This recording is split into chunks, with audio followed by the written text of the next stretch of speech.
Good evening, folks, and welcome to the library. I am so happy for you to join me this evening.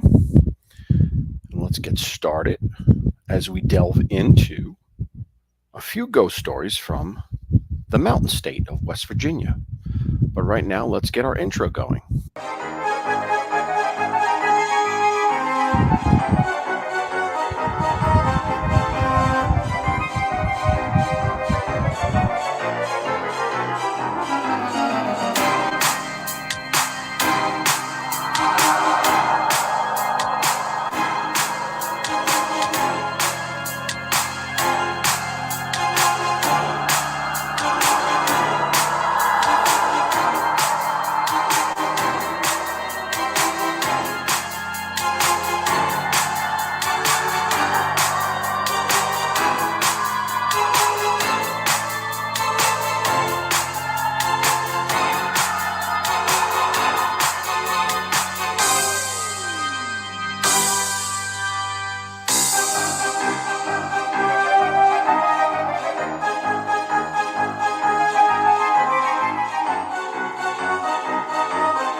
How are we doing this evening, everyone?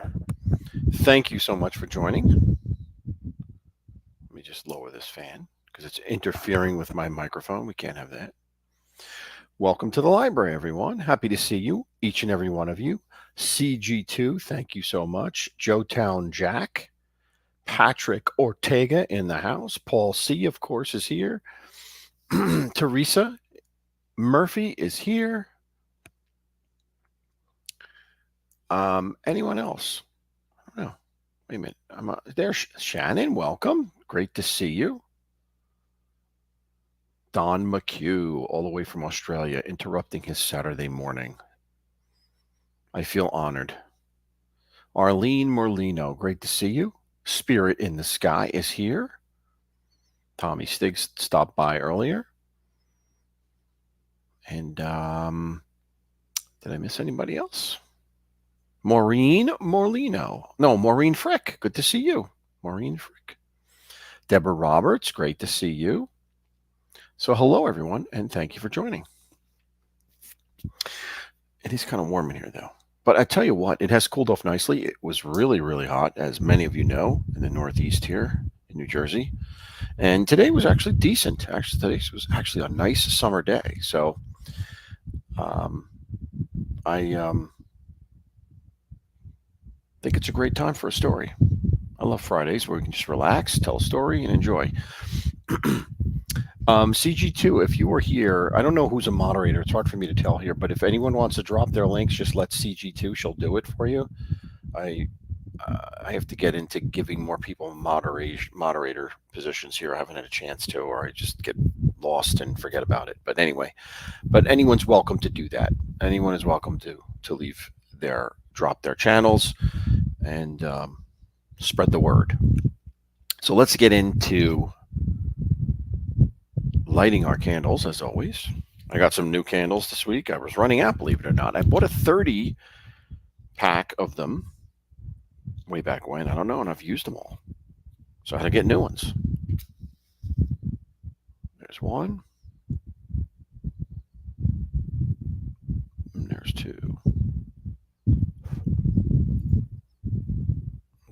is not helping. There we go. All right. This one's having a little bit of problem here. You can do it. There you go. You can do it. And as you can see, Lenny's here, of course. Thank you, Lenny, for joining as always. Wouldn't be the show without you. And we'll shut that light off, and we are ready to go. Now, West Virginia, the mountain state, as they call it, is the subject of tonight's stories. Now, I don't know if everybody knows the history of West Virginia. It originally was a part of Virginia. It broke away during the Civil War when Virginia committed itself to the Confederacy. The northwestern counties of Virginia, who had nothing to do with slavery and had nothing to do with plantations and wanted to be loyal to the Union, said, we're done. We're staying. We're not going. So that's the origin of this individual state. And and of course, it has developed its own culture over the years, a mountain culture, a hillbilly culture, a lot of people like to say. And with it, of course, it has its own ghost stories like any other state. Dean-Doo, you made it. I can't believe it. Those eyelids are wide open with those toothpicks, I assume. Anyway, and we wish happy birthday to Todd Father's daughter, that's why he's not here today. He's having a party for her. So congratulations and happy birthday to her. All right. Now let's talk about it. I have 4 stories to tell you about West Virginia. Now, the first one is your run-of-the-mill story, your run-of-the-mill ghost story, right? Because whenever you have a castle, whether it's in Europe or whether it's in America, you will find that it's haunted. And there is a castle in West Virginia, and without fail, it is said to be haunted, and it's called Berkeley Spring Castle. Now, let me get you a picture of this. I got a couple pictures of this because I think it's important that you see what it looks like. Here's one. Yes, that's in West Virginia, believe it or not. Berkeley Spring Castle. And it was built in 1885 by the Sweets, Samuel and Rose Sweet, millionaires who decided to build a castle.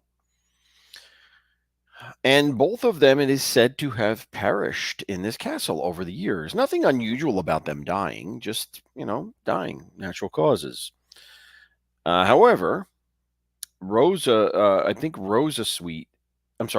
Sweet died in the castle. Rosa Sweet, his wife, ended up selling the property before she passed. But this, and let me get you another picture too of this, because I think the angles make a difference here. So let's say here, stop sharing that. Let's go to another one. This is a pretty cool angle right here.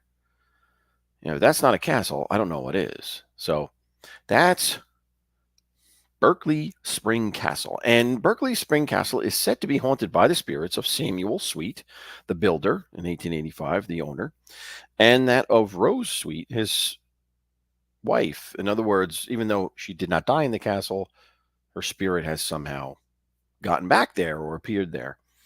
And things that have been described there are lights turning on and off at various times for no apparent reason, furniture moved around, clinking of glasses. We've heard that before, the clinking of glasses. I don't know what that's all about, but the ghosts seem to like to clink glasses as if they're toasting. And this is interesting. Phantom music echoing through the halls of the castle. So many accounts of these particular ghostly activities have been reported over the years, and I think you can stay at this castle. I think you can, if I'm not mistaken.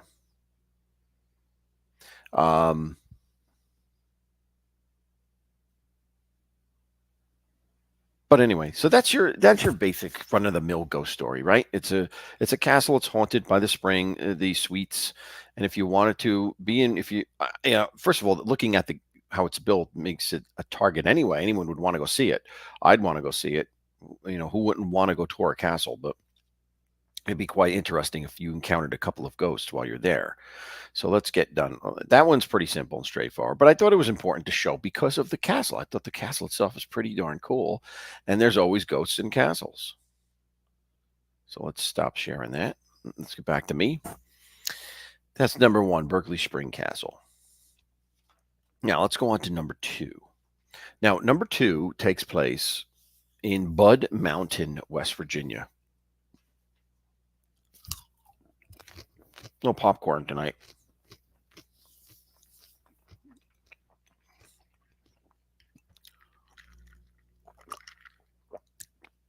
Now, Bud Mountain is said to be haunted by the ghost fiddler. And this was kind of interesting. This story is kind of interesting. Now, the ghost fiddler actually has a name. His name is Berg Hammond. Berg Hammond. And the story goes in the early 1800s, he was a peddler. And he would visit all the mountain towns, the mountain villages and homes that were located on Bud Mountain. And because of that time, people didn't have much to look forward to or much to encounter. So when a peddler came around, it was a real event. People would come out, everyone would get together in the village, or people that lived in the area would get together, see what amazing things he brought on his wagon, filled with items that they wouldn't see because they're mountain folk. So they don't really have that much interaction with the outside world. So anytime a peddler would come by, it would be an event. And Berg Hammond was very famous at the time. This was the early 1800s. In fact, he was so famous that whenever he went from a village to a village or a town, there would always be someone who would ask him to stay a few days with them as their guest, and he would eat and be treated like a king. So Berg Hammond did this for quite a number of years until one year he was making his rounds, and this year he was making it quite late in the season because what he would normally do is he would make his rounds up in the mountain and the high ranges in the summer, and then as winter came, he would make his way back down and farther south into Virginia, where it was warmer and he could get around more. Well, this year, old Berg waited a while, too long. In fact, he stayed for a music festival that they were having because he was an accomplished fiddler. Everyone wanted him to play his fiddle, and they looked forward to it very much so. And he thought he could pick up more customers, more, tips or what have you. But anyway, he stays and he plays in the fiddle and he stays with a farmer and he overstays his welcome, so to speak, from the weather perspective, because while he's there, a storm hit, an early winter storm hits. But Berg, being the stubborn man that he is, decides he's still going to make his way out onto the mountain passes to get back on schedule, and he does so. So he takes his team and his wagon and he makes his way. Now, unfortunately, what happened was,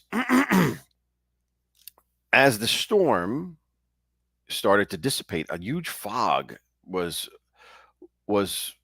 laying itself upon the mountain, which made it virtually impossible to find him.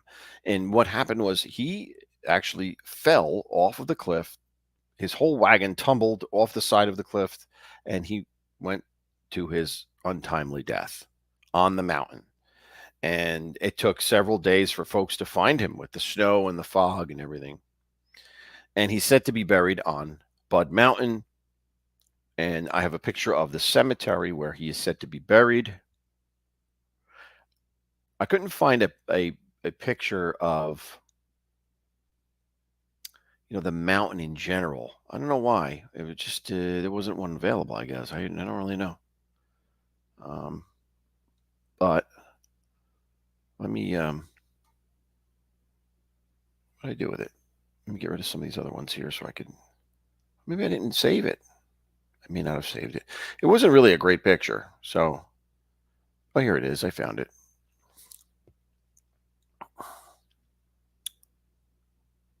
If I can get back to where I am, here we go. Okay.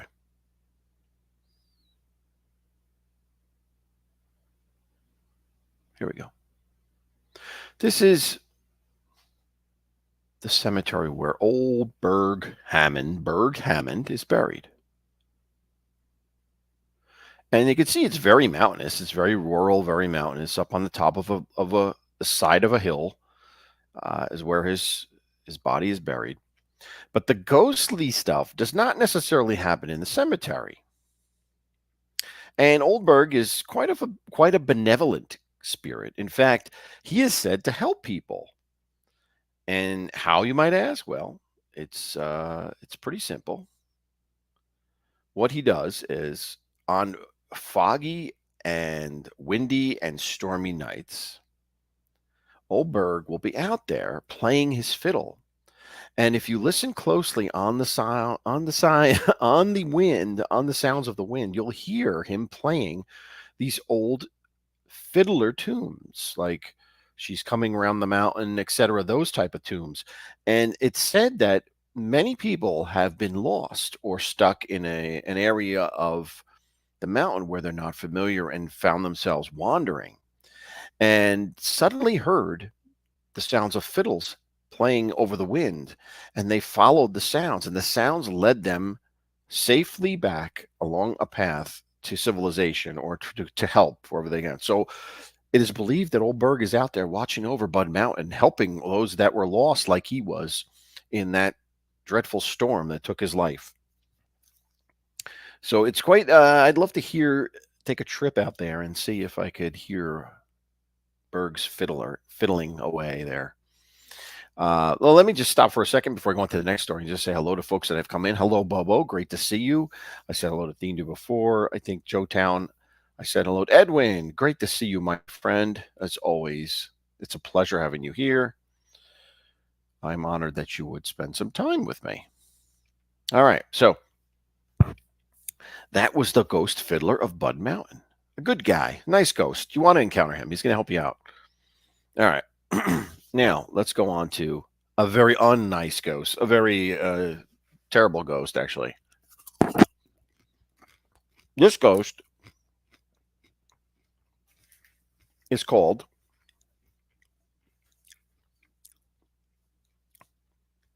hold on. I wrote this down and I forgot what it was.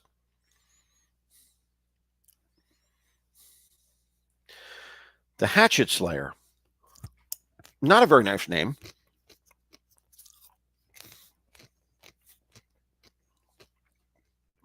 Now, the Hatchet Slayer is a real person.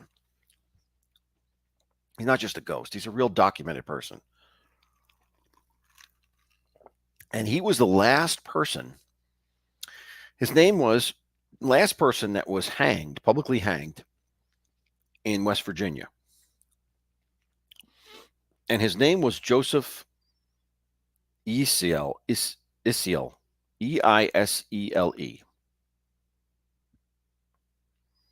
And he was publicly hanged.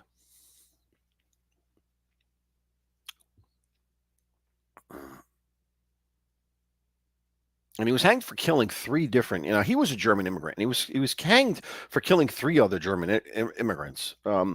Quite a dreadful fellow. And he would do it with a hatchet. And this was in the year 1867.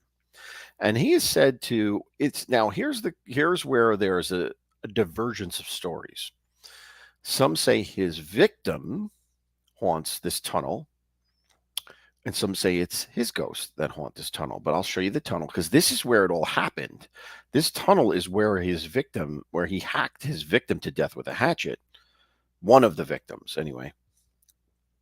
But this was the crime that got him caught and hanged. So let's show you and it's called the Tunnel Green. Tunnel Green. It was built by the Hempfield Railroad in 1857.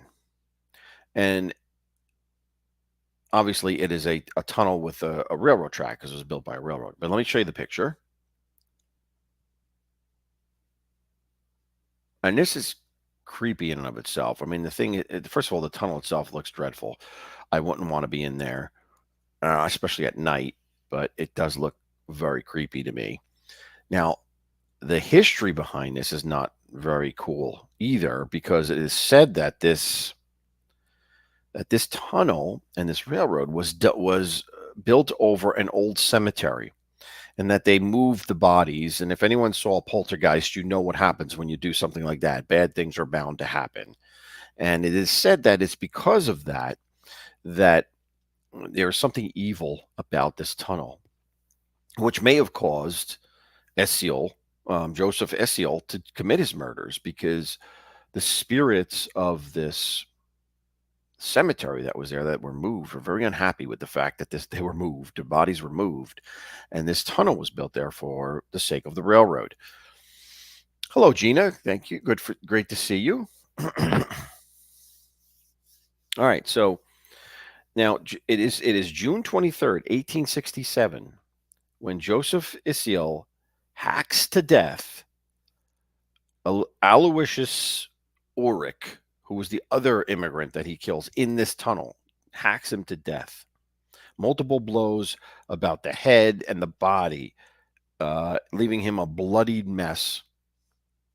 And it's said that he took the body and dumped it at a culvert nearby on the northeast side of the tunnel. So kind of just left him there to rot. Pretty horrible. Now, the interesting thing about this is that, okay, the ghost activity started almost momentarily, almost right after the hanging, because July 19th, 1869 is the first public documented ghost sightings. Now, this was in the paper at the time, and that, to me, that's fascinating, that there's an actual reported ghost encounter in a paper in 1869. And I found the exact wording of that article. July 19th, 1869, news article. Hold on. Let's get it, if I may. Let me stop doing this one. And let's see if I can pull it up here. Because to me, that's fascinating. Okay, I don't know if you can see my screen. I hope you can. There you go. Now, this article, this is the wording of the article, and I'm going to read it to you because it's very hard to see, obviously. It's small. And it says, Thursday evening about 6 o'clock, a party of 4 men were proceeding through the tunnel on their way to the country beyond. Having spent the day in Wheeling and imbibed the usual amount of fusel oil, they were rather hilarious than otherwise, though none of them were sufficiently under the influence of liquor to be unable to accurately perceive anything that transpired. The subject of reappearance of spirits after death had been mooted, but was scoffed and laughed at more in a tone of bravado than real conviction. The topic was still under consideration while they were in the tunnel, but no sooner had they reached the point where the light from the outer world becomes dim and obscure than an ominous silence full upon all and every one of them. Ominous silence full upon all of them. It's kind of odd. Well, this is 1869 language. The darkness of the cavern had settled into an appalling gloom, but still they held their way. Soon groans and supplications for mercy fell upon them, startled their ears. The usual cavernous echo was doubly apparent, as the tone of the voice was unnatural and spectral. The men stood transfixed with horror and fright. The atmosphere was close and stilling. All at once, issuing from the solid rock, which forms the ceiling directly over the spot where the murderer slaughtered his victim, a ghastly form appeared. All around, and we have said, was impenetrable darkness, but the specter itself was as clearly visible as in noonday, as if it was noonday, where it stopped and remained for a few seconds, although covered with slime and earth of the grave. The feature of the ghastly specter features of the ghastly specter were distinctly visible, clad in the habiliments of the tomb, Its appearance was horrible in the extreme, with one arm extended and the bloody fingers of the hand hanging half severed from their stems. With the forefinger of the other hand, it pointed to a gaping wound in its temple. The wound seemed fresh, but the drops of blood seemed clotted and stood out in the bold relief on the face of the ill-starred wretched. Without a movement of the lips, a voice apparently issuing from the throat of the ghost exclaimed in a tone so unnatural as to be totally indescribable. All right, I got to move this because I'm running out. This is a long article. This is all in a paper. This is all in a weekly paper. Um, it was indescribable. It indescribably said, "Let the dead rest." The horror-stricken witnesses of this appalling spectacle rushed from the scene. At the mouth of the tunnel, they met other parties whose credul- cred- credulity, credulity. I never even know what that word means. I mean, was not sufficient to believe the story of the witnesses. They therefore obtained a lantern and returned to the spot where the apparition was first seen. They were not long waiting when the spirit in the same place repeated the words he had before used, if possible, a more horrifying tone, and glided rapidly through the air towards the western mouth of the tunnel. The individuals thus made sure of the authenticity of the apparition were deprived of the power of speech for some hours, and even after the intervention of days, their fearful recollections are so vivid as to render them almost afraid of speaking on the subject. Now, that's pretty amazing account that was in the paper. Um, And it actually goes on. It actually goes on, the article. A person who witnessed this appalling spectacle in the tunnel, being men of respectable and truthful character, their statements created a widespread and profound sensation in the eastern part of the city where they reside. Thin with intensify Thin was intensified by facts which were disclosed yesterday morning by a gentleman who lived a couple of miles east of the city, and which are related as follows. He was coming into the city afoot by way of the railroad late in the evening and was approaching the tunnel on the east and had noticed a couple of persons walking about 100 yards ahead. He was a short distance this side of the schoolhouse, walking in the track, looking down to guard his steps, when he suddenly felt a strange shiver and a sensation of horror, and looked up, saw a man standing a few yards ahead, directly over the stone culvert where Ulrich's body was hidden. His arms were held up above his head as if guarding against apprehended blows, and the blood was streaming down his face and neck. There was an awful stony glare in the eyes, which rooted the blood was streaming down his face and neck. There was an awful stony glare in his right. Okay, his first thought was that there was one of the men who had been walking ahead of him, who had been assaulted by the other. But before he had time to follow out through the glare past him, had been assaulted. Passed the horrid spectacle and saw that the two men just about to pass into the tunnel. At the instant, the man specter, on whatever it was, vanished, and now wherever to be seen, and nowhere ever to be seen. Utterly confronted, the frightened and horror-stricken beholder stood gazing at the vacant air, trying to comprehend what he had seen. In a moment or two, he had recovered sufficient in time to think.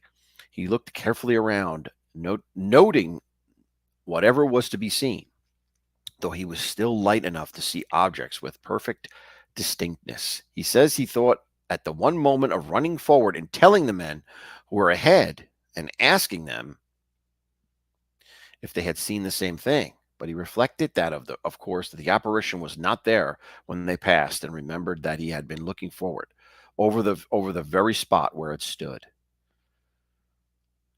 So quite an amazing account of not only the original four men seeing this, but then this other guy that comes along and sees it. So accounts that, I mean, and obviously these accounts are supposed to be of the ghost of the victim, not the murderer. Now, Others have said that they feel that the um, let's see. Let me get rid of this first. Others have said that they feel that the ghost of the murderer actually haunts the tunnel, and he and that ghost has been responsible for certain disappearances of people in the area who have gone into the tunnel and never were seen again. So quite a creepy thing. Some of the things that people see in the tunnel, I should say, are they hear songs playing. They hear, they see fog that appears in the tunnel itself out of nowhere. It's a perfectly clear day, and a fog will. There's also a green ooze that drips from the ceiling, which I think is kind of creepy. And then many people have claimed to have heard groans of mercy asking for help coming from that tunnel, and no one is there. Just disembodied voices. So it's quite a creepy place. That's really um, rooted in real life events. This is not just a legend, the stuff, the ghost and all that came about, but it's rooted in real horror, in a real death of people in the 1860s. So, railway workers, I guess, is what they were. So, quite a creepy tunnel, the Tunnel Green in Wheeling, West Virginia. So, that's number 3. So, we had Berkeley Spring Castle, we had Bud Mountain's Ghost Fiddler, and then we had the Tunnel Green, Haunted Tunnel Green, which is the Hatchet Slayer, the site of the Hatchet Slayer slayings. So 3 creepy places there. And now the last one is really would creep me out. So there's a place called Shawnee Lake in Shawnee Lake, named after the Native American Indian tribe Shawnees. And Shawnee Lake in West Virginia was this area in particular was originally settled by a man by the name of Mitchell Clay, in 1775. So going back prior to the Revolution. And at the time, this was Shawnee ground, and it was Shawnee sacred ground, like burial ground. So there were quite a number of clashes between Clay and the Indians there, the Shawnee. And in fact, his son was captured by the Shawnee and burnt at the stake on this property that I'm going to talk to you about. And in addition, there were 2 other documented scalpings and murders by the Native Americans of settlers on this area. And it's right on Shawnee Lake. And over the years, someone decided to build an amusement park on this site. So you know that you're in for trouble if this is the history of that property. And this has all the makings of a Scooby-Doo episode, right? The haunted amusement park. And that's what this one is about.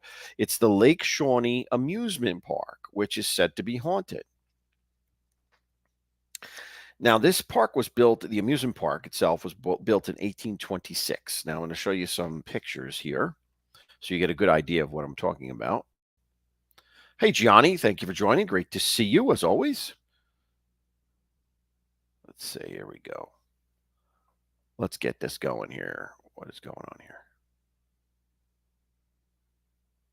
All right. Now I'm going to full screen this. If this isn't the creepiest looking thing you've ever seen in your life, because this is what it looks like presently. It is completely abandoned and has been abandoned since 1989, and this is what it's all overgrown and completely creepy beyond belief. An amusement park in the middle of the woods on a lake where no one is there. No one goes, no one does anything. That's one picture. I'm going to show you. Now, let me show you another picture. Let me shut this one off so that's out of the way. Okay, here we go.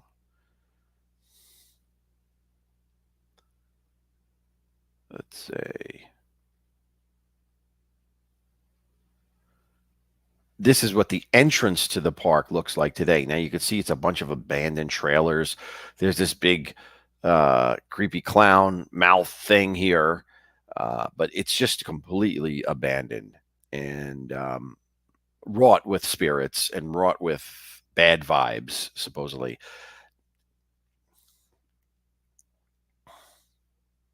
Let me get back to this. Stop sharing that, and let me and put up the original photo here, because to me that's the creepiest. And I will go to share my screen. There we go. All right. Now, since the park was opened in 1926, nothing but bad things have happened on this property. There was a drowning of a young boy in 1950, in the early 1950s, which uh, his body was never recovered. Now, how they could never recover a boy in that lake, that's creepy in of itself.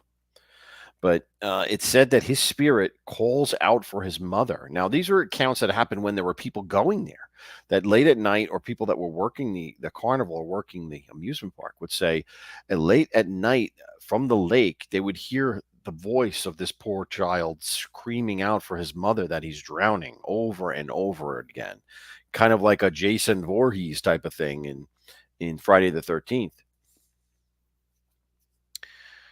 Um, in the 60s, supposedly 13 children's bodies were found buried on the property, and nobody knows who they were. They were decomposed skeletons, but they were young. All they know is that they were young children, and they were found buried on the property. Could be the work of a serial killer or something like to that effect. Um, Now, some of the things that happen is lights would go on and off on this when it was active. Lights would go on and off by themselves. Carnival music would start playing on its own. This is when it was active, right? Uh, on the swings, there would be an apparition of a little girl swinging, and the swing would start going back and forth, back and forth. There would be the smells of food and like I said, the sounds of the carnival. Now, it was closed down for good in 1989, but since then, over the years, many people have claimed and swore that they have seen the carnival in full operation, lit up late at night, and all these things happening, lit up. All of the stuff in these pictures not there. All of the overgrown roughage and vegetation gone, and it's operating on its own, and the sounds of the carnival going, and the sounds of and the smells of the food that people would go there and do.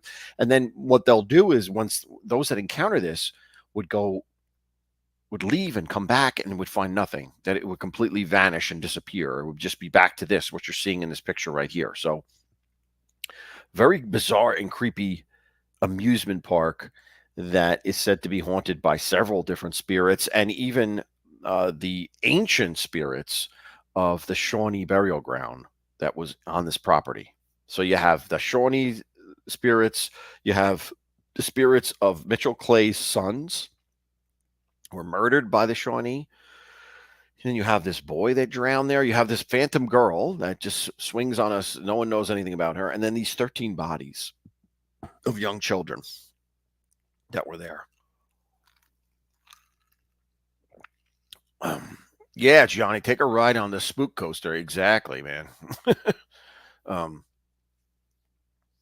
so that is the haunted amusement park of Lake Shawnee. So there are your 4 West Virginia ghost stories that I thought were pretty interesting. You got Berkeley Spring Castle. You have the Haunted Fiddler of Bud Mountain. You have the Green Tunnel, Tunnel Green, the Hatchet Slayer, and then finally the Haunted Amusement Park of Lake Shawnee. So interesting ghosts in West Virginia, if ever you have the chance to go there and explore. So those are my stories for this evening. Johnny says, F that. He's not going to do that. Okay.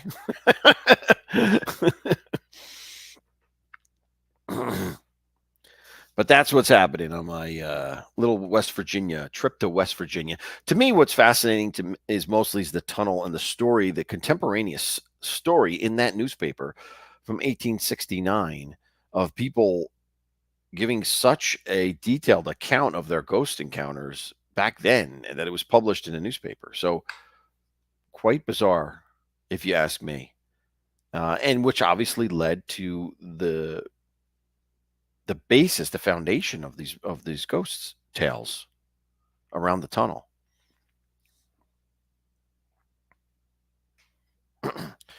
Hey, Chris Trock, how you doing, buddy? Good to see you. Thanks for stopping in. Appreciate it. I see we had 18 people here tonight. That's awesome. Thank you so much, as always. I don't have an actual ghost story, unfortunately, to tell you. I don't have anyone coming on or anything like that. Anyone who had an actual story to tell you, firsthand paranormal account this week. But as always, I'll put it out there. If anyone has it, let me know.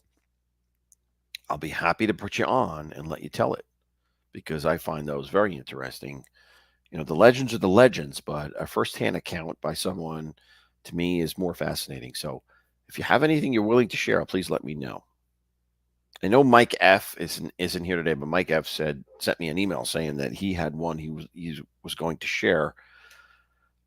He may not come. I don't think he's comfortable coming on, but he was willing to send me the story. He hasn't done it yet, but he's going to send me his account.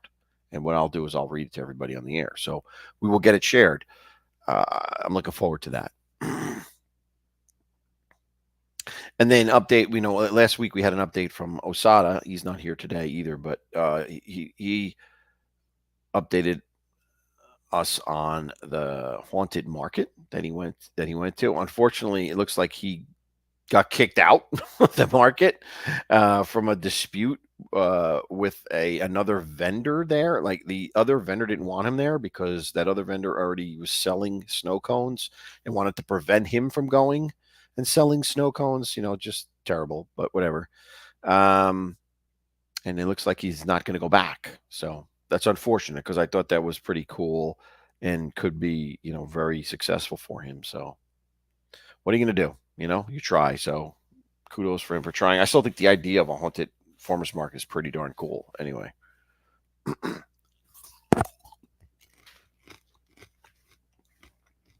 So what is going on? Anything going on, guys? It's almost 10 to 10. I don't know who else is going on. Is Slimini's going on? Slimini Cricket's going on, or FTT. I haven't seen any thumbnails, so I don't know if anyone else is going on tonight. May not be, but I'm usually, done in time. Let me check my phone just to make sure here. I didn't get any thumbnail notices, thumbnail notifications of anyone going live. I haven't seen TT here, so if she was here, she would tell us if she's going live. But I don't see anybody. But if anyone knows anyone going live, let me know. I see Edwin is going live at 12 o'clock at night, of course. So if you're up at that hour, if you're a night owl, you can check in on Edwin. Oh, Slimmy is looks like he is he went on already. I don't know. He went on an hour ago. And he was on for almost 3 hours. So I guess Slim's not going on later. And I don't see TT's thumbnail anywhere. So I may be it for you guys for tonight. I don't know. But yeah, that's what's going down.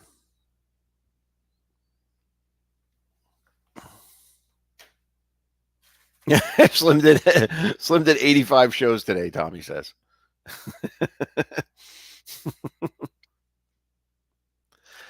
Yeah, Lenny needs a drink, I think, yes.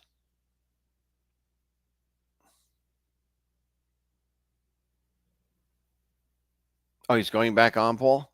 Yeah, he doesn't have a thumbnail up though. I don't see it.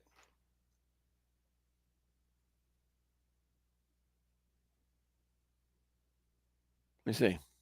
Yeah, he doesn't have a thumbnail up yet. So anyway, we'll look for that. We'll look for him.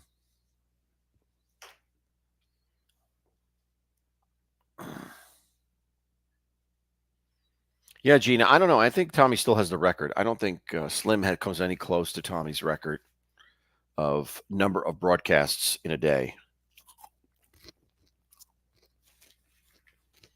Vinny, on the other hand, might beat him. Vinny might beat Stiggs for that record.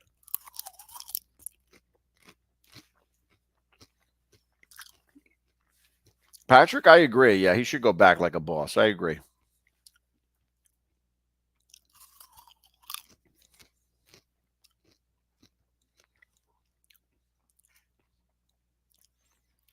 The ADDOCD News Network.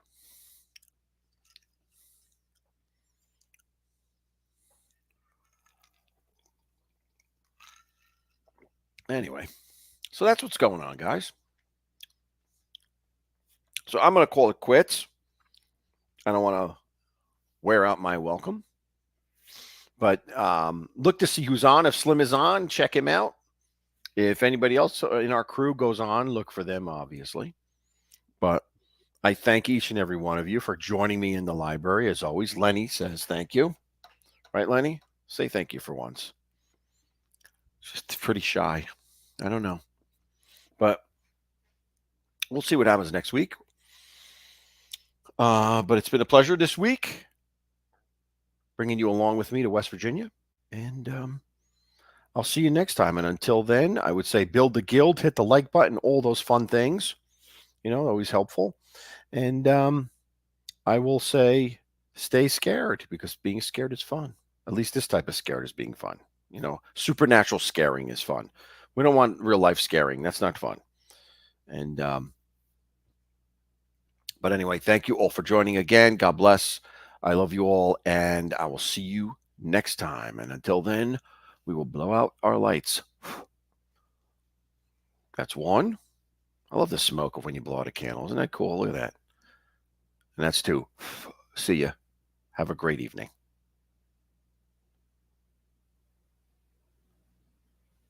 Wait, what happened to that? There you go.